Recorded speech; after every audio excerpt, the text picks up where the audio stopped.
Retired Navy SEAL David Goggins is described as the toughest man on the planet. Holding the pull-up record, 4,000 pull-ups in 17 hours. He's also an ultra-marathon runner with more than 60 races.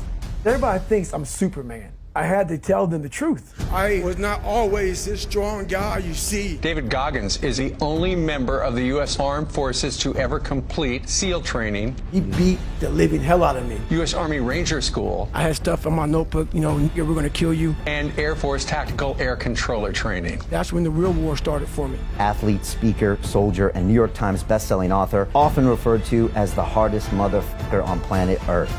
Why is the truth so important? I'm about 7, 8 years old, and I hear some ruckus outside my room as I'm getting ready to bed down for the night. And my dad is smacking the hell out of my mom and knocks her. She falls down, he grabs her by her hair and drags her down the stairs by her hair. And so at this age, I'm sitting thinking, man, what the should I do, man? Like, I'm scared, but then something in me saying, you gotta go and do something. So I go on the stairs and I jump on his back, and he beat the living hell out of me. And he beat me literally from my neck down to my ankles. The next morning, I was gonna go to school half the day. My mom woke up and she pulled the covers back. And when she saw how bruised I was, I'll never forget looking at her face. She was broke, like she was just broken. My mom got courage to finally leave him when I was about 8 years old. We moved to a small town in Brazil, Indiana, and that's when the real war started for me. There was about maybe 10 black families at about 10,000 people in the town. And in 1995, the KKK marched in the 4th of July parade. So me being one of the few black kids in that, in that area, it kind of haunts you. I had stuff in my notebook, we're gonna kill you. They had that on my card, we're gonna kill you. This is early 90s. And even though I showed it didn't hurt me, it was jacking me up. So all the insecurities I had when I was a kid with my father, it just got worse and worse and worse. And the shit haunted me, but I was doing nothing about it. And so my mom and I, she was gone working 3 jobs. We lived in a $7 a month place for a lot of the time. And she had a hard way to go. I kept everything from her pretty much. I felt like I was the man of the house. So I didn't want her to know anything about my life. I cheated all through school, copied from the 4th grade to my junior year in high school on every assignment. She got a letter in the mail from my high school. And I'm a junior in high school, and the letter says pretty much your son's gonna flunk out. He's missed 25% of school. Because she was always gone, so I never went to school. She read the letter to me, she put my bed, and I broke. I couldn't imagine going back through that again. And I started finding things that was comfortable. And the more things I found comfortable, the more uncomfortable my mind was. And I gained 125 pounds in that time frame. I went from 175 to almost 300. And I started working for a job called Ecolab, where you spray for cockroaches at 24. Driving home, turned the TV on, and I was taking a shower. I walked out, heard these guys. I saw these guys going in the water, so I was terrified of it. I mean, I can't even express. And these guys ringing the bell, quitting, dropping their helmet down, rolling out.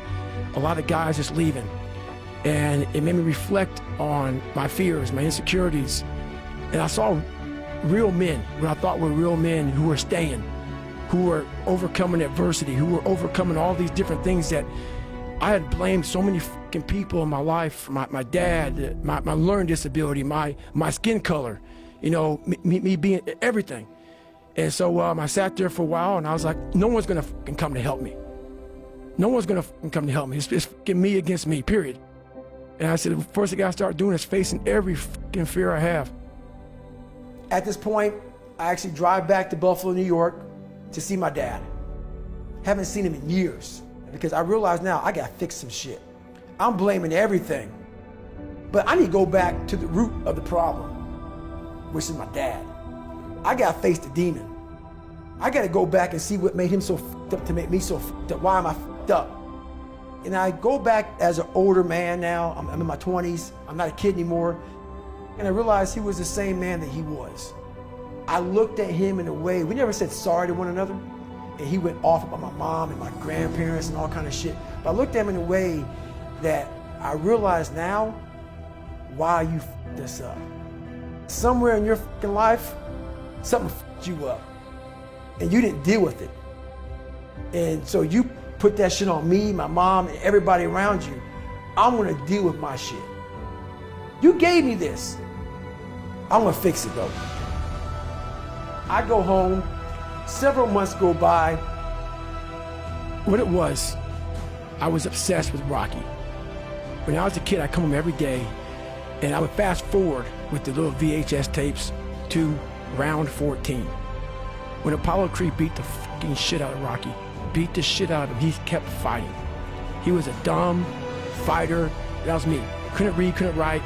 Apollo beat the shit out of him. He was in that corner and everybody was saying, stay the f down. And him getting up, Apollo Creed raised his arms up in the fucking air, turned around, thought he won the fight.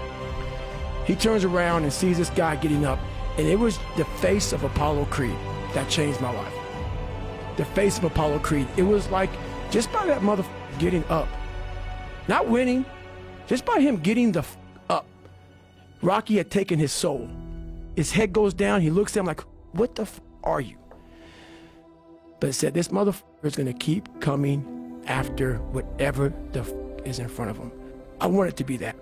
I wanted to feel something besides defeat. I wanted to just go the distance. I wanted that, worse than anything in the world. And now I'm like, okay, here we go. It's time to be a Navy SEAL. Hell Week is 130 hours of continuous training. You might get 2 hours of sleep.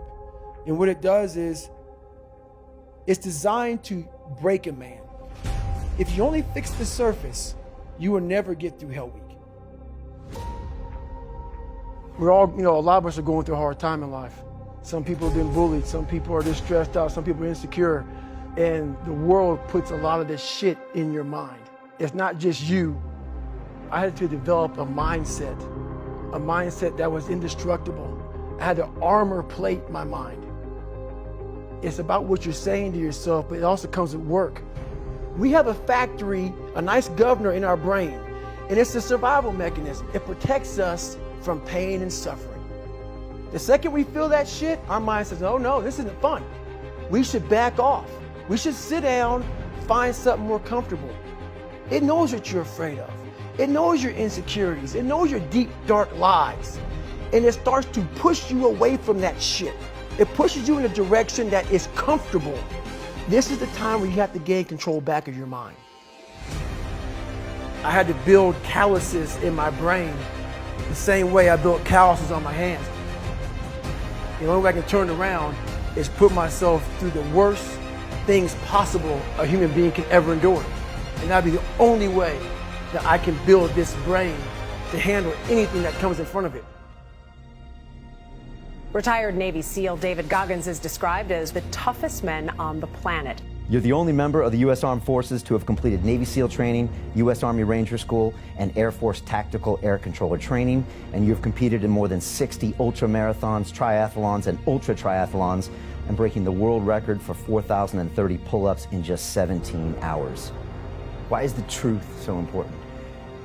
I had to tell him where I came from, to give people hope that, wow, that's where he came from, and now he's there.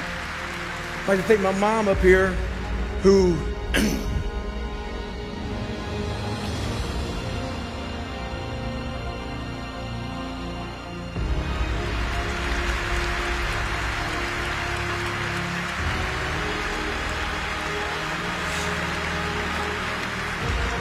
never picked me up, who never picked me up when I fell. She taught me how to get up when I was knocked down. Go into the pain of your life and say, why did this suck for me so bad? Why am I afraid of all this stuff? Why have I shut down the whole world? What makes you afraid of it? Study it. Because at times of hell, even the hardest men, we forget how hard we really are. Suffering is the true test of life. You face it every day. You face it every single day of your life. The only way you're ever going to get to the other side of this journey is you have got to suffer to grow. But a lot of us die never truly starting our journey.